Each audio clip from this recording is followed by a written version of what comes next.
daytime TV and radio show on ESPN. He's written for the Philadelphia Inquirer and appears frequently on MSNBC. Stephen joins us now from 30 Rock to talk about the life and legacy of Michael Jackson.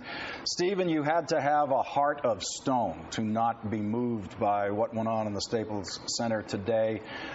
I felt like I was watching a hero's send-off, a hero's funeral. I wouldn't go that far. What I will say, he was a hero to anybody that was affiliated with the music industry, because we all recognized him to be arguably the greatest entertainer of all time. I mean, his music was absolutely phenomenal. I just finished playing it all day long during 4th of July. Obviously, his dance moves, some of the things that he did in the music industry, 7, hit singles with the Thriller album, 50 million copies sold.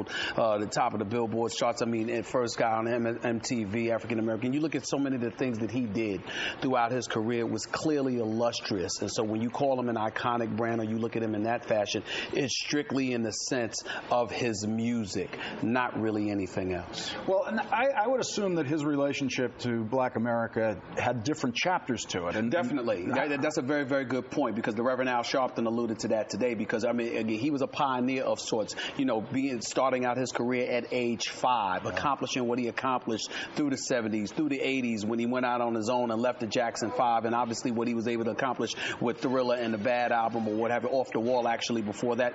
The reality is that, again, you see, he basically transcended so many barriers and just walked right through them and overcame it and paved the way for a lot of people. And Al Sharpton can relate to that. But in terms of people of this generation, all they know is that Michael Jackson is one of the greatest musicians